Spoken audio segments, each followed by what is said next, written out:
Judas betrays Jesus. When Jesus had spoken these words, he went away with his disciples across the ravine of the Kidron, where there was a garden which he entered with his disciples. Now Judas, who was betraying him, also knew the place, because Jesus had often met there with his disciples. So Judas, having obtained the Roman cohort and officers from the chief priests and the Pharisees, came there with lanterns, torches, and weapons.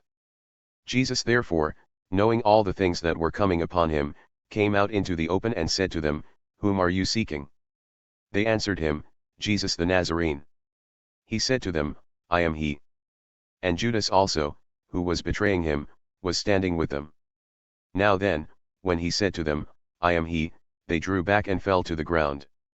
He then asked them again, "Whom are you seeking?" And they said, "Jesus the Nazarene." Jesus answered, "I told you that I am he, so if you are seeking me, let these men go on their way."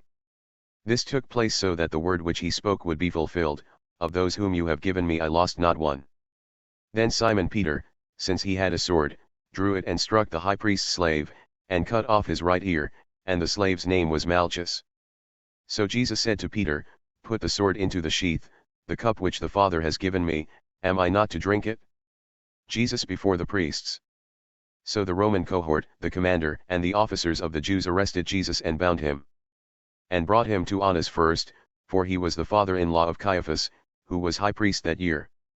Now Caiaphas was the one who had advised the Jews that it was in their best interest for one man to die in behalf of the people. Simon Peter was following Jesus, and so was another disciple. Now that disciple was known to the high priest, and he entered with Jesus into the courtyard of the high priest. But Peter was standing at the door outside. So the other disciple, who was known to the high priest, went out and spoke to the doorkeeper, and brought Peter in. Then the slave woman who was the doorkeeper said to Peter, "You are not also one of this man's disciples, are you?" He said, "I am not." Now the slaves and the officers were standing there, having made a charcoal fire, for it was cold and they were warming themselves, and Peter was also with them, standing and warming himself. The high priest then questioned Jesus about his disciples, and about his teaching. Jesus answered him, "I have spoken openly to the world. I always taught in synagogues and in the temple area, where all the Jews congregate, and I said nothing in secret. Why are you asking me?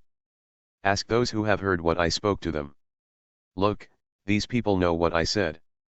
But when he said this, one of the officers, who was standing nearby, struck Jesus, saying, "Is that the way you answer the high priest?" Jesus answered him, "If I have spoken wrongly, testify of the wrong, but if rightly, why do you strike me?" So Annas sent him bound to Caiaphas the high priest. Peter's denial of Jesus.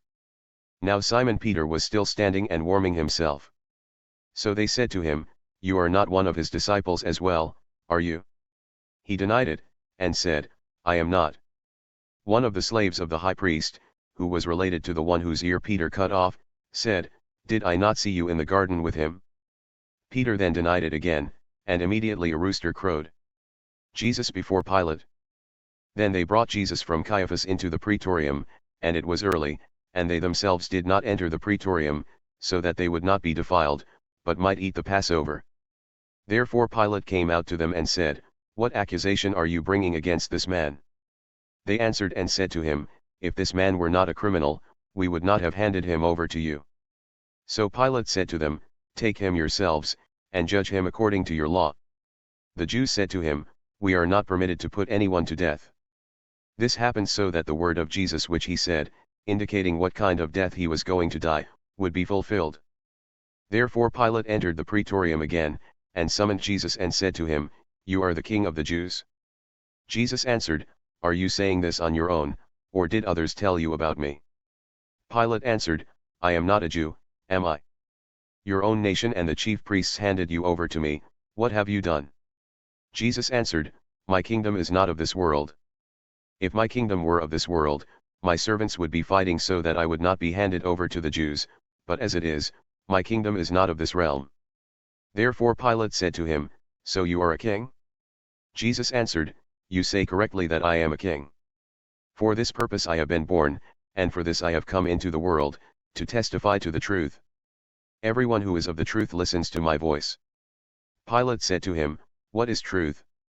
And after saying this, he came out again to the Jews and said to them, I find no grounds at all for charges in his case.